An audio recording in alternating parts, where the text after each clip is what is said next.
El drama de Jesús, por José Julio Martínez. Acudid vosotros. Uno de los principales fariseos le convida a comer en su casa. Acepta Jesús, cura un hidrópico, que se presentó lleno de confianza ante el Maestro bueno. Reprende a los que pretendían ocupar los primeros puestos en la mesa, y como muestra de soberana gratitud, da al que le había convidado estos consejos jamás oídos hasta entonces.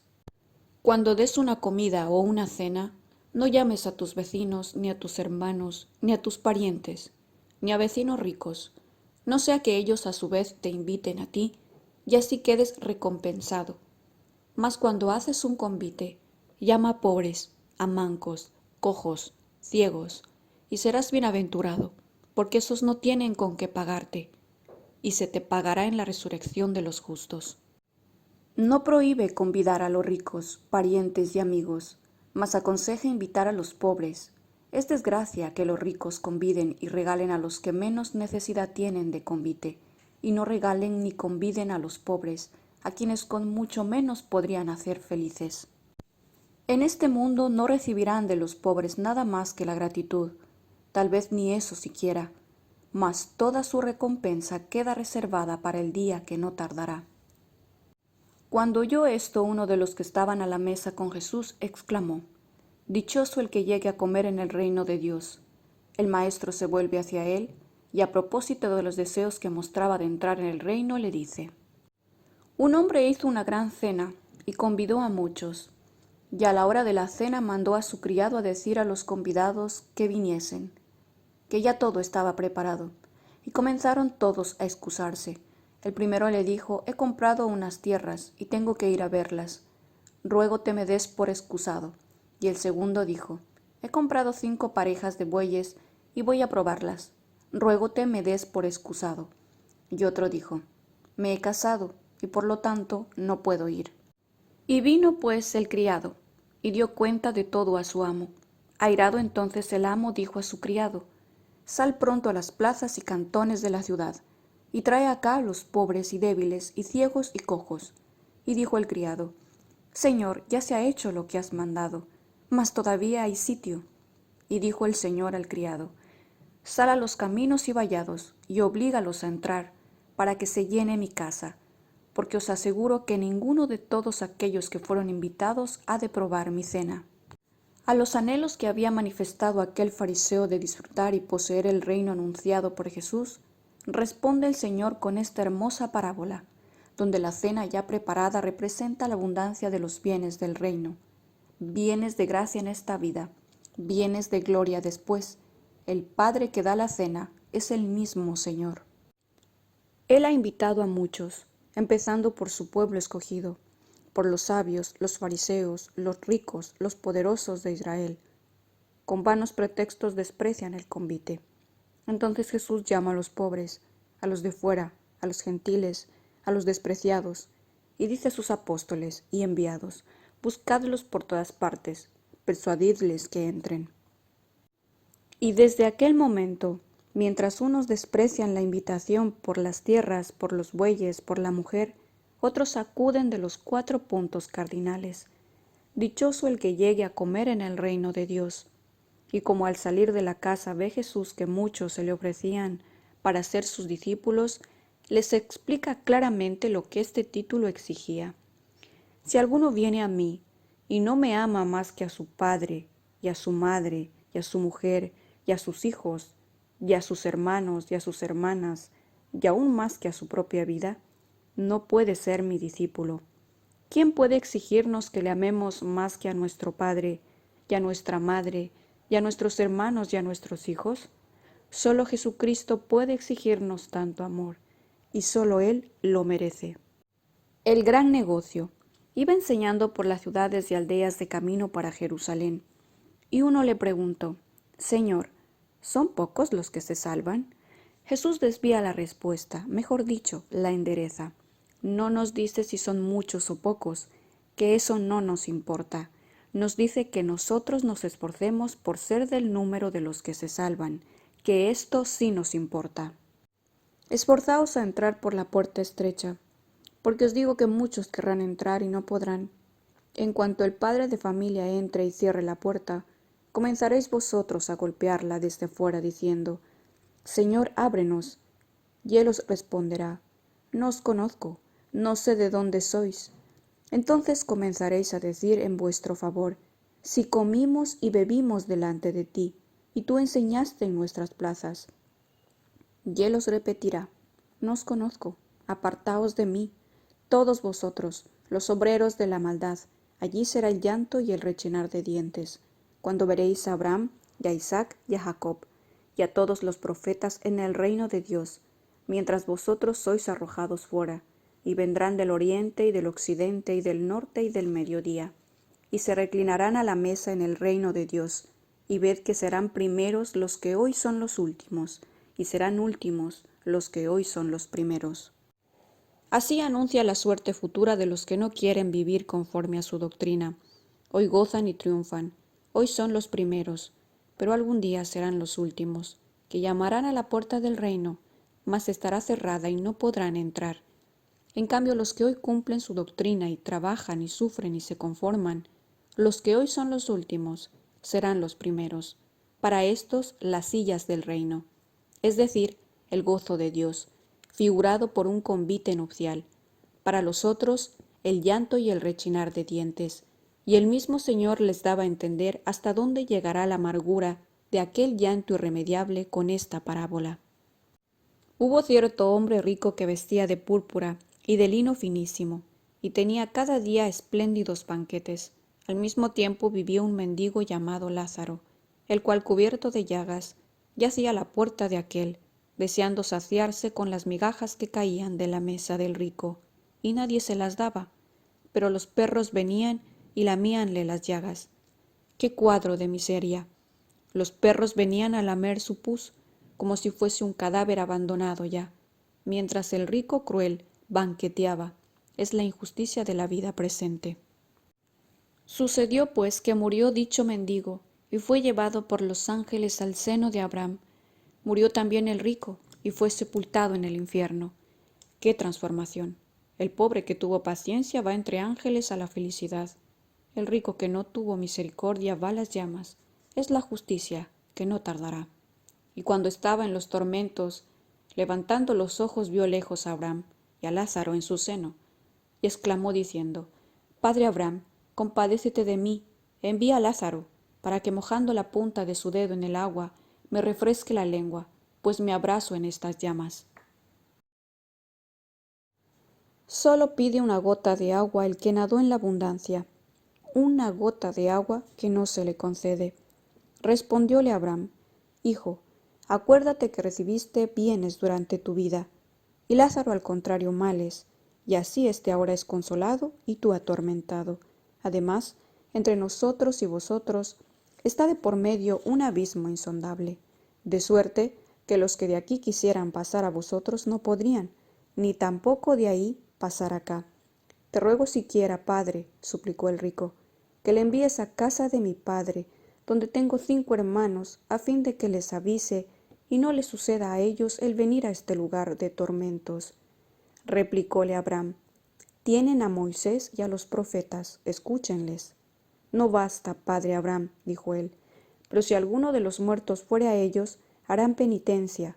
Respondióle Abraham: Si a Moisés y a los profetas no escuchan, aun cuando uno de los muertos resucite, tampoco le creerán. Bien sabía Jesús que quienes no creen a los profetas y predicadores, tampoco creerán a un muerto resucitado.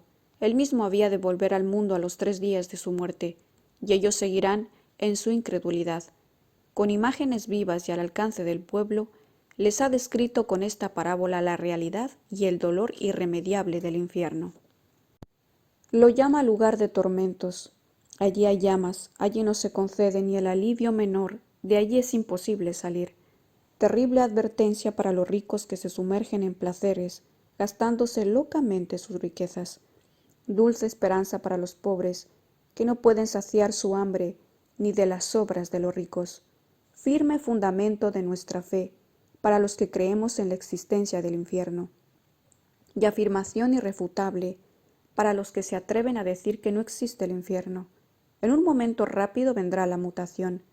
El que negaba al pobre una miga de pan, lo verá acariciado y regado en el seno de la felicidad, mientras él, atormentado por las llamas, pedirá una gota de agua.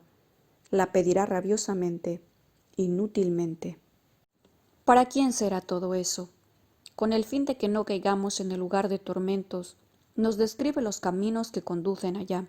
El primero es la ambición de riquezas. Les dijo en una ocasión: estad alerta y guardaos de toda avaricia, que la vida del hombre no depende de la abundancia de los bienes que posee. Y enseguida les propuso esta parábola. Un hombre rico tuvo una extraordinaria cosecha de frutos en su heredad, y discurría consigo mismo: ¿qué haré que no tengo sitio capaz para encerrar mis granos? Al fin dijo: haré esto: derribaré mis graneros y construiré otros mayores, donde almacenaré todos mis productos y mis bienes.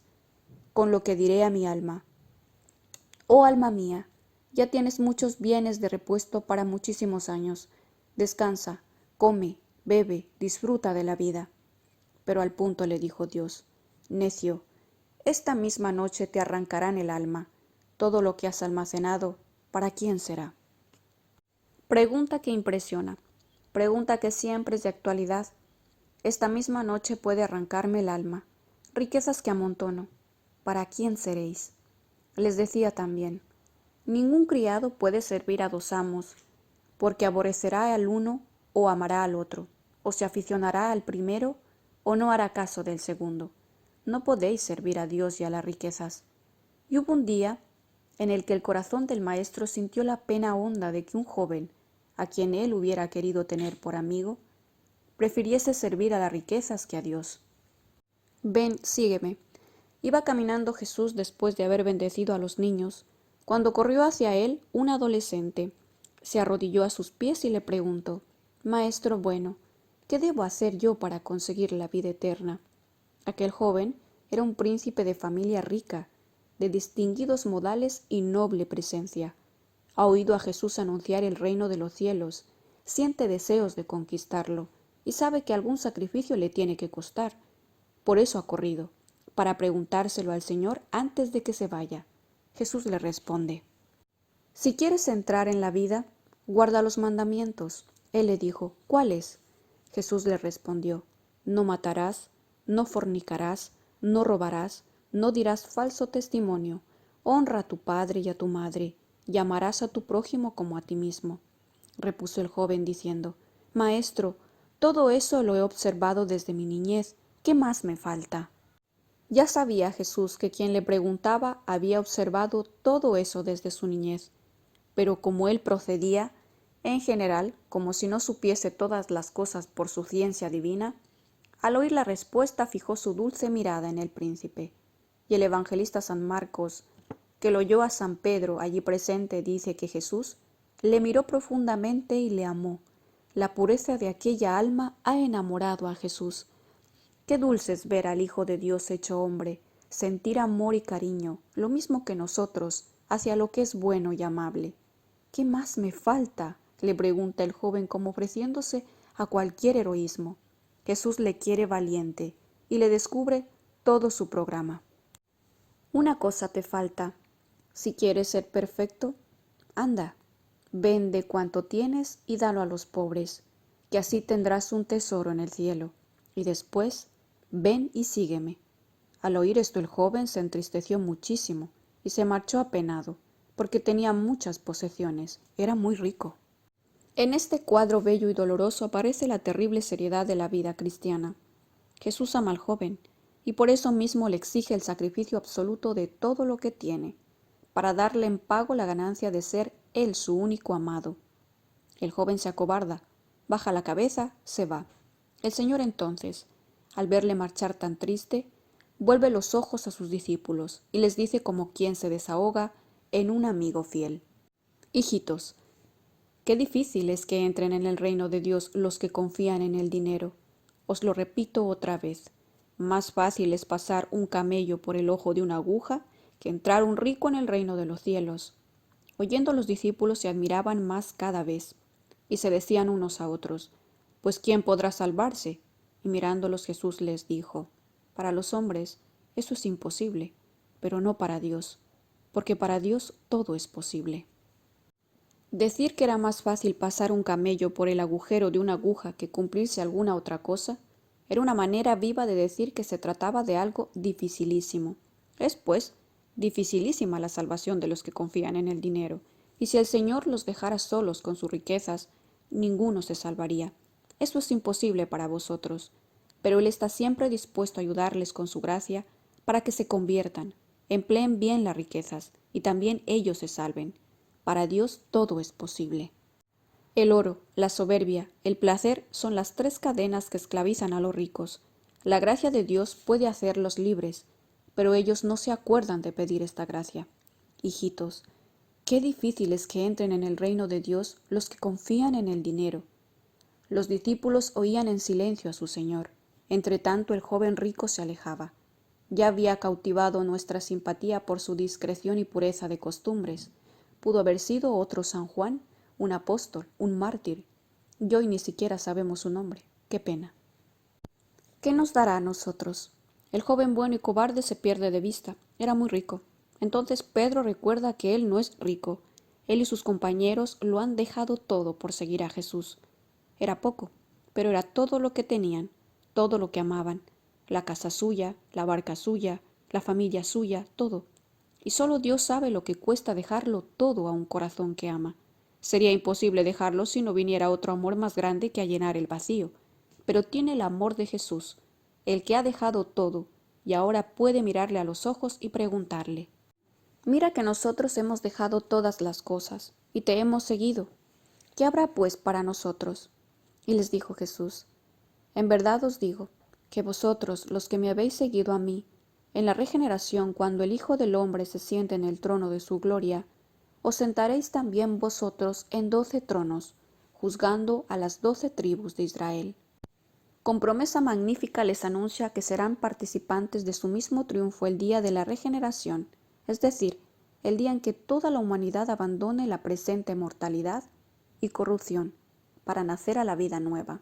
Y como sabe Jesús que detrás de los apóstoles vendrán otros muchísimos, siguiendo el mismo camino de pobreza voluntaria, añade, y todo el que haya dejado casa, o hermanos, o padre, o madre, o mujer, o hijo, o tierra, por mi nombre, por el reino de Dios, recibirá 100 por 1 en este tiempo con persecuciones, y en el siglo venidero poseerá vida eterna. Por el nombre de Jesús y por llevar el reino de Dios al África, al Asia, a las Indias, a todo el mundo, incontables discípulos del Maestro de Nazaret dejarán todos los días de todos los siglos las cosas y las personas amadas.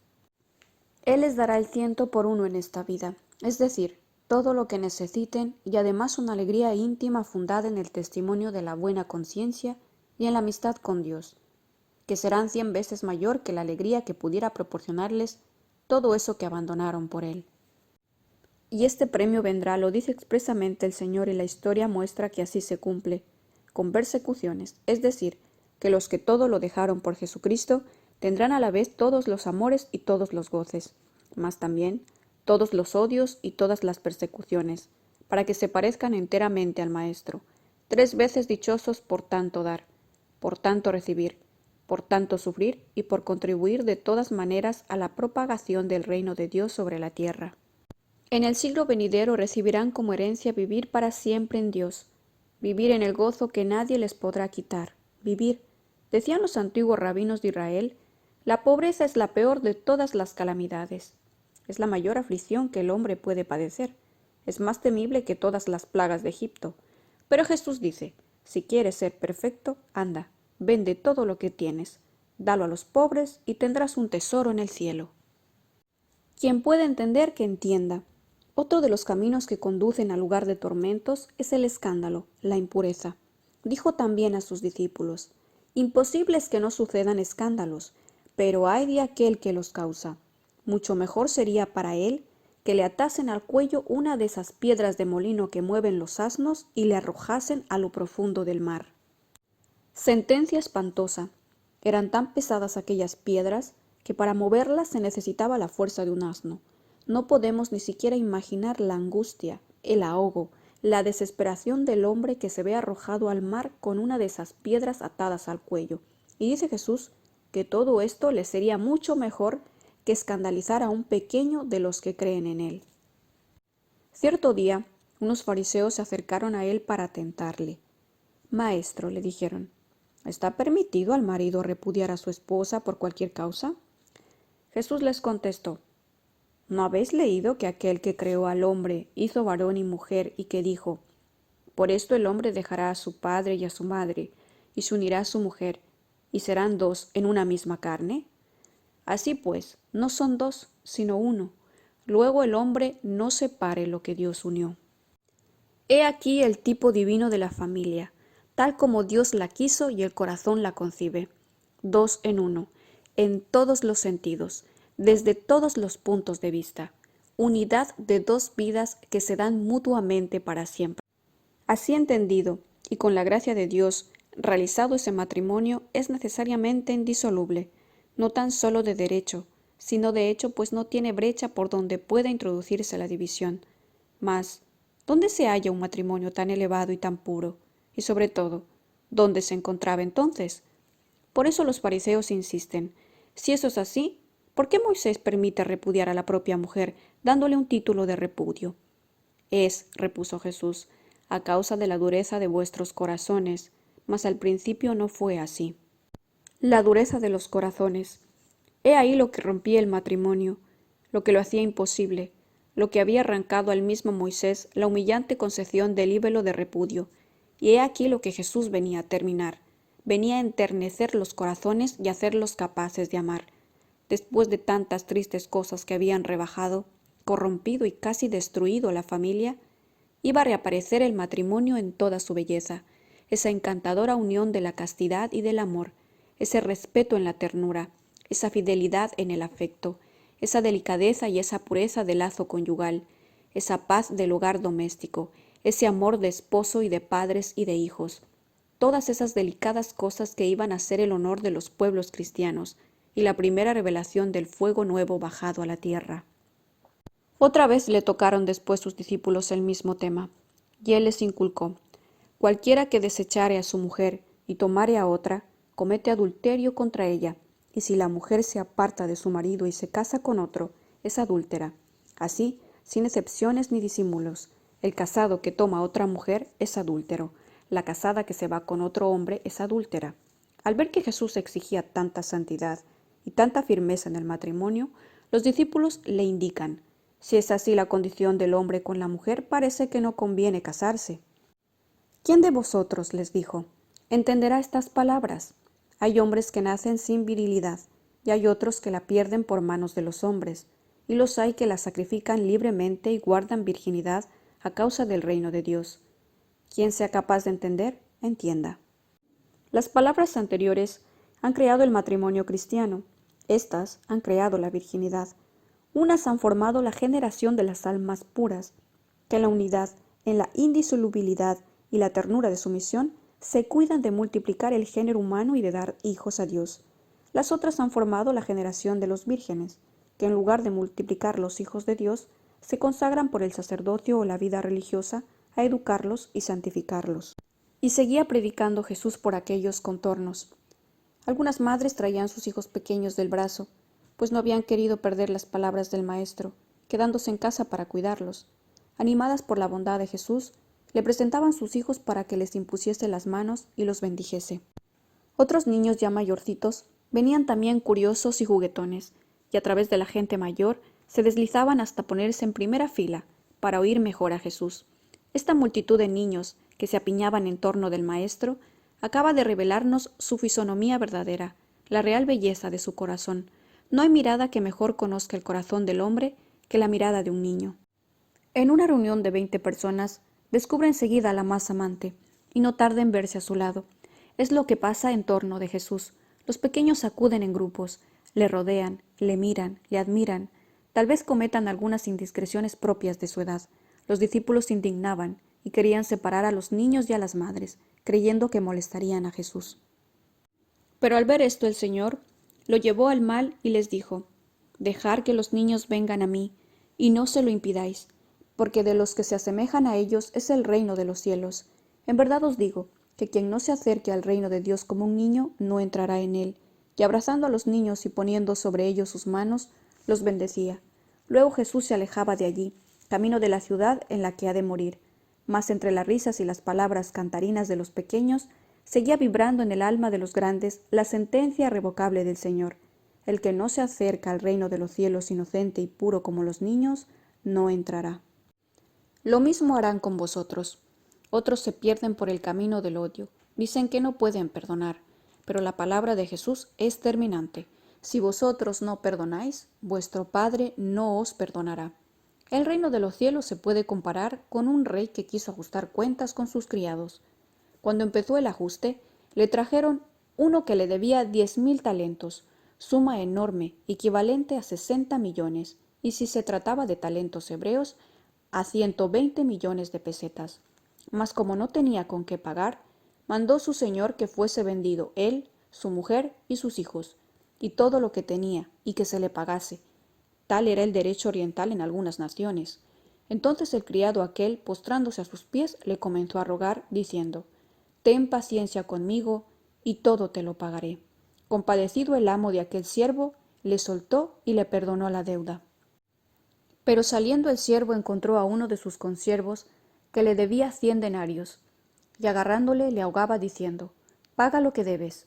Y arrojándose a sus pies su compañero, le rogaba diciendo: «Ten paciencia conmigo, y todo te lo pagaré». Pero él no entendió, sino que fue y le echó en la cárcel, hasta que pagase lo que debía. Viendo pues sus consiervos lo sucedido, lo sintieron mucho, y fueron y contaron a su señor lo que había sucedido. Entonces el Señor le llamó y le dijo: «Siervo malo, yo te he perdonado toda aquella deuda porque me lo rogaste. ¿No era justo que tú también te compadecieses de tu consiervo, así como yo me he compadecido de ti?» E irritado el Señor, lo entregó a los sayones, hasta que pagase todo cuanto debía. Lo mismo os hará mi Padre Celestial a vosotros, si no perdonáis de corazón cada uno a vuestro hermano. Así quiere Jesús que perdonemos de corazón, y es justo que perdonemos a los que nos han hecho ofensas, que aunque nos parezcan grandes, son pequeñísimas comparadas con las que nosotros hemos hecho a nuestro Padre Celestial. ¿Qué tiene que? Mirad por vosotros. Si tu hermano peca contra ti, ve y corrígele a solas con él. Si te atiende, habrás ganado a tu hermano. Mas si no te atiende, toma todavía otro u otros dos, para que en la autoridad de 2 o 3 testigos estribe todo dicho. Si no atiende a estos, díselo a la iglesia, y si ni a la iglesia atiende, sea para ti como el gentil y el publicano. Así establece sabiamente los pasos de la corrección fraterna. Primero, que los ofendidos se arreglen entre sí, sin dar escándalo. Después, que tomen algunos árbitros, para que con su autoridad arguyan al que haya faltado. Si con todo éste no se arrepiente, sea denunciado a la autoridad pública de la iglesia. Si ni siquiera a éste se somete, quede excomulgado. Así concede el Señor a la iglesia el poder de arrojar de sí a los miembros indignos. Y esta sentencia que pronunciarán en la tierra los apóstoles y sus sucesores será ratificada en el cielo. Jesucristo se los promete con solemnidad.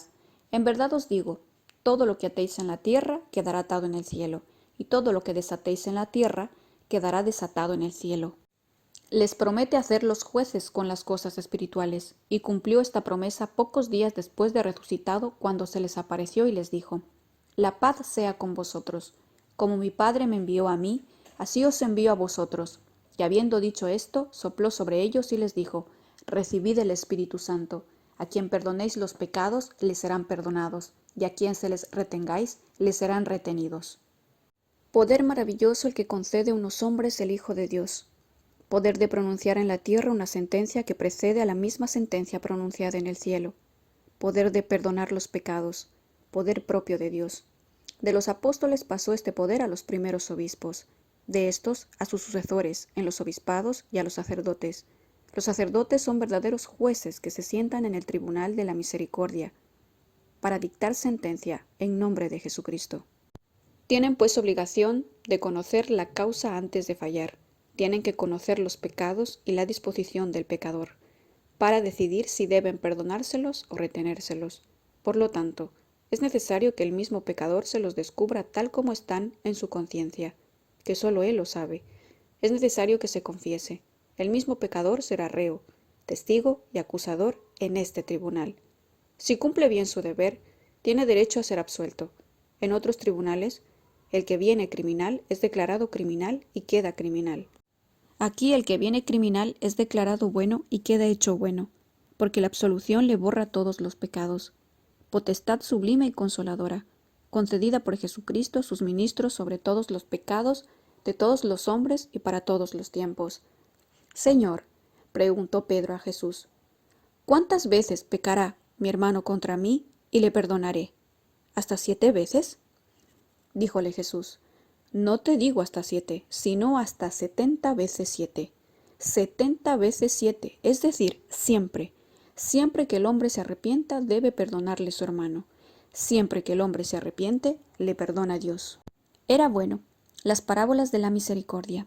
Quiere Jesús que perdonemos siempre, y quiere convencernos de que Él nos perdonará siempre. Dice el Evangelio, los discípulos y pecadores solían acercarse a Jesús para oírle, y los fariseos y escribas murmuraban de eso diciendo, mirad cómo éste se familiariza con los pecadores y come con ellos. Tratar con los pecadores, comer con ellos, mostrar compasión e indulgencia a quienes los grandes y los sabios desprecian como malditos sin remisión. Con esta murmuración han tocado uno de los puntos más importantes en la misión de Jesucristo. Él entonces abre los labios y les cuenta una parábola dulcísima, un retrato amable de la bondad de Dios, hecho por él mismo, un cuento inventado por Jesús para convencernos de la miseria del pecador y de la misericordia del Redentor. Quiero leer esta página tal como está en el Evangelio, sin cambiar ni una palabra, que ahí veo cómo traté yo a Dios cuando pecaba, y cómo quiere tratarme Él. Decía Jesús así mientras las gentes lo oían encantadas. Un hombre tenía 2 hijos, y dijo el menor de ellos al padre, Padre, dame la parte de la hacienda que me corresponde. Y les repartió la hacienda, y al cabo de no muchos días, el hijo menor, habiendo recogido todas sus cosas, se fue a una tierra lejana, y allí malborotó su hacienda, viviendo licenciosamente. Cuando había gastado todo, hubo en aquella tierra una gran hambre, y él comenzó a pasar necesidad. Y se fue, y se allegó a uno de los ciudadanos de aquella tierra, el cual envió a sus dehesas a guardar puercos. Y estaba deseando llenar su vientre de las bellotas que comían los puercos, mas nadie se las daba. Entrando pues dentro de sí dijo, ¿a cuántos jornaleros de mi padre les sobra pan, y yo aquí me muero de hambre? Me levantaré e iré a mi padre y le diré, Padre, he pecado contra el cielo y delante de ti. Ya no soy digno de llamarme hijo tuyo. Recíbeme como uno de los jornaleros. Y se levantó y vino a su padre. Y cuando aún estaba lejos, le vio su padre, y se movió a misericordia, y corriendo hacia él, se le echó al cuello y le besó. Y exclamó el hijo, Padre, he pecado contra el cielo y delante de ti. Ya no soy digno de llamarme hijo tuyo. Mas el padre dijo a sus criados, Pronto, traed el mejor vestido y vestídselo, y poned un anillo en su mano y calzado en sus pies, y traed el novillo cebado y matadlo, y comamos y tengamos festín, porque este hijo mío estaba muerto y ha revivido, estaba perdido y ha sido hallado. Y comenzaron el festín. La admirable bondad de este padre aún resalta más en la segunda parte de esta prodigiosa parábola, porque este padre tenía otro hijo mayor, y estaba el hijo mayor en el campo, y como al volver se acercó a su casa, oyó el concierto y los cantos, y llamó a uno de los criados y le preguntó ¿qué era aquello? Y éste le dijo, es que ha venido tu hermano, y tu padre ha matado el novillo cebado por haberle recobrado sano. Y se enojó, y no quería entrar. Salió pues su padre y se puso a rogarle, pero él le replicó y le dijo a su padre, Aquí estoy sirviéndote hace tantos años, jamás he faltado a tu mandato, y nunca me has dado un cabrito para merendar con mis amigos. En cambio, cuando vuelve este hijo tuyo, que se ha comido su hacienda con meretrices, matas el novillo cebado. Mas él le dijo, Hijo, tú siempre estás conmigo, y todo lo mío es tuyo. Pero ahora era preciso celebrar un banquete y alegrarnos, porque este hermano tuyo estaba muerto y ha revivido, estaba perdido y ha sido hallado. Y Jesús calló. No necesitaba explicar más la parábola. Se había apoderado del corazón de los que oían sus palabras, como se apodera del nuestro cuando las leemos. Jamás poeta alguno del mundo ha compuesto una historia tan breve y tan impresionante como esta. Y no es la invención de un hombre que se imagina cómo ha de ser la bondad divina, no es la visión de un alma blanda y cariñosa que quiere inspirarnos su misma confianza. Es la invención del mismo Jesucristo, es la promesa del mismo Dios ofendido por el pecador, es la escritura del perdón firmada con la sangre del corazón más generoso. Porque leemos siempre con tanto consuelo la historia del arrepentido, sino porque nos estamos viendo retratados en él. Yo creo que cuando Jesús empezó, había una vez un padre que tenía 2 hijos. Todos los presentes alargarían el cuello, harían un silencio grande y cada uno pensaría curioso. Nos va a contar un cuento. A ver, a ver. Y cuando Jesús describía al hijo pecador, al hijo que huye de su padre para entregarse al vicio, al hijo que va descendiendo en la degradación hasta vivir entre animales inmundos, yo creo que algunos de sus oyentes dirían emocionados, ese soy yo. Yo abandoné a Dios, huí de su presencia, pequé.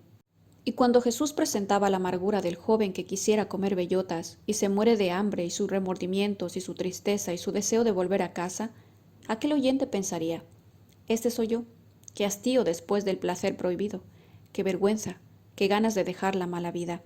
Y cuando Jesús añadía que el hijo se levantó entre los animales sucios y se dirigió a la casa de su padre, dispuesto a echarse a sus pies, que se acercaba deprisa, venciendo la vergüenza que sentiría al acordarse de su hermano mayor, aquel oyente pensaría, a ver cómo le recibe su padre, a ver si le castiga mucho.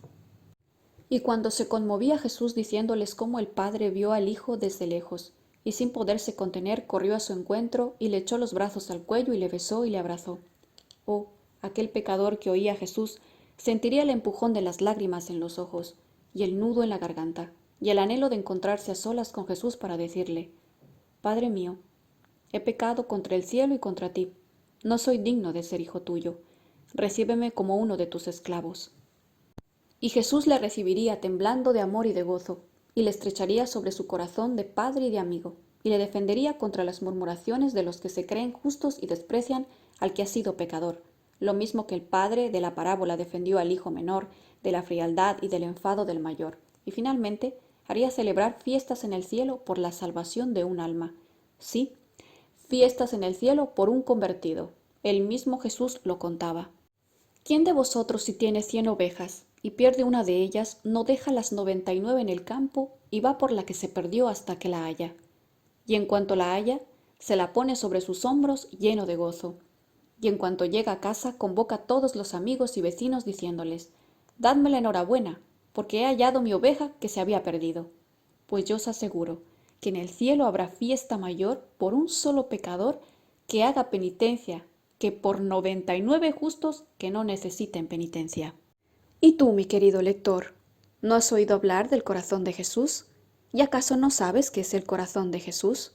Mira, un padre bueno y cariñoso cuyo hijo se le escapó, un padre que siempre le aguarda mirando a ese camino triste del pecado. Por allí se me fue, ya volverá, ya volverá. Un padre que cuando le ve venir se apresura a besarle y abrazarle y perdonarle. Eso es el corazón de Jesús. Más todavía, un pastor, el pastor bueno, que da su sangre por sus ovejas, un pastor que tiene una oveja muy querida y una noche dolorosa se encuentra sin ella, porque se quedó perdida por esos montes, entre esas zarzas, un pastor que deja su casa y su cena y su descanso por buscar la ovejita desgraciada, un pastor que cuando la encuentra enredada en espinas que ella tomó por rosas, en vez de arrojarle su cayado para hacerla salir enseguida, se arrodilla junto a ella y la desenreda piadosamente, dulcemente, sin cuidarse de las llagas que se le abren en las manos. Un pastor que la toma en sus brazos, se la echa sobre los hombros y vuelve al aprisco, contento de haberla recobrado. Un pastor que va a costa del propio sacrificio, pone a la oveja perdida entre todas las demás. Ese es el corazón de Jesús. Si ya le conoces un poco y quieres agradarle, confía en él. Si quieres agradarle mucho, confía mucho en él. Si quieres agradarle muchísimo, confía muchísimo en él. Nunca confiarás demasiado en quien siempre te espera y te busca diciendo, «Venid a mí todos los que trabajáis y estáis cargados, que yo os aliviaré». Nunca confiarás demasiado en el Sagrado Corazón de nuestro Señor Jesucristo. Hicimos lo que debíamos hacer. El Maestro no ha respondido a la pregunta de si eran muchos o pocos los que se salvan. Ha señalado las tres fuerzas que arrastran a la perdición: la concupiscencia de la carne, la concupiscencia del honor, la concupiscencia del oro. Ha mandado a sus amigos vivir en estado de alerta y de lucha, para no dejarse arrastrar por ninguna de las tres. Les ha dicho que solo los violentos ganan el reino de Dios. Esforzaos a entrar por la puerta estrecha.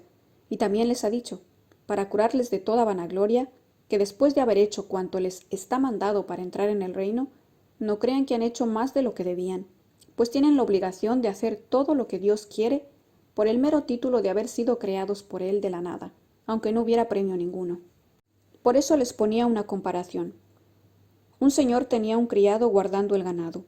Cuando el criado vuelve a casa, por ventura le dice el señor, ¿entra enseguida y come?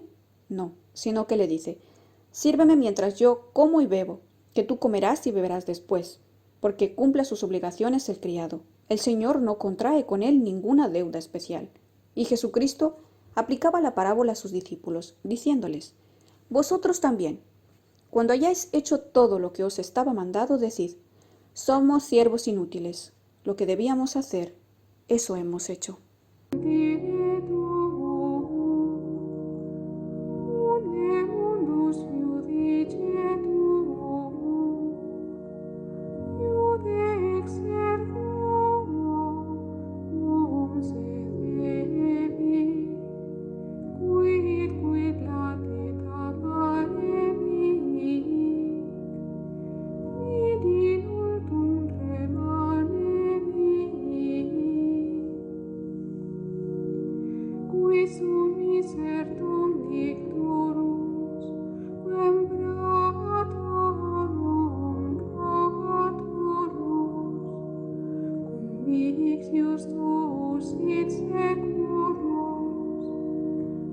Extremende majestatis, qui